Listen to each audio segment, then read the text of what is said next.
லாலு பிரசாத் யாதவ் தொடங்கி ஜெயலலிதா, ஏராளமான எம்எல்ஏ எம்பிக்கள், தற்போது செந்தில் பாலாஜி, அடுத்ததாக பொன்முடி வரை ஊழல் மற்றும் சொத்து குவிப்பு வழக்குகளில் சிக்கி தீர்ப்புக்குள்ளான உடனேயே அவர்களது அமைச்சர் பதவியையும் எம்எல்ஏ பதவியையும் இழப்பதற்கு முழு காரணகர்த்தாவான இந்த சிங்க பெண் யார்? இந்த லில்லி தாமஸ்.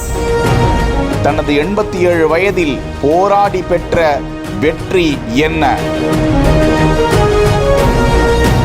கடந்த 2013ஆம் ஆண்டுக்கு முன்பு வரை எம்பிக்கள், எம்எல்ஏக்கள் ஊழல் குற்றச்சாட்டில் சிறை தண்டனை அடைந்தால் அவர்கள் 3 மாதங்களுக்குள் மேல்முறையீடு செய்து அவர்களது அமைச்சர், சட்டமன்ற உறுப்பினர் பதவிகளை தக்க வைத்துக் கொள்வதற்கு ஏதுவாக இந்திய தண்டனை சட்டத்தின் ஊழல் தடுப்பு சட்டப்பிரிவு 8 உள்பிரிவு 4 படி அவர்கள் பதவி இழக்க மாட்டார்கள் என உத்தரவு இருந்தது.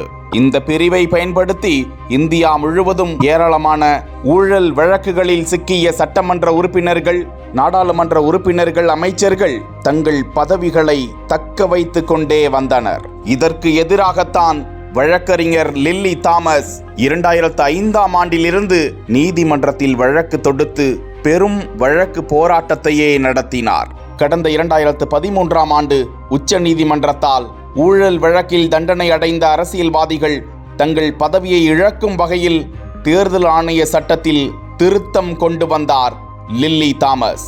லில்லி தாமஸ் உச்ச நீதிமன்றத்தில் பணியாற்றிய முதலாவது மலையாள பெண் வழக்குரைஞர். தனது 91வது வயதில் காலமாகியிருந்தார். இந்தியாவில் சட்டத்துறையில் முதுகலை படிப்பை முடித்த முதலாவது பெண்மணி என்ற பெருமையும் அவரையே சேரும். முன்னாள் பிரதமர் இந்திரா காந்தி படுகொலை தொடர்பான வழக்கை கையாண்ட வழக்குரைஞர்களில் லில்லி தாமஸும் ஒருவர்.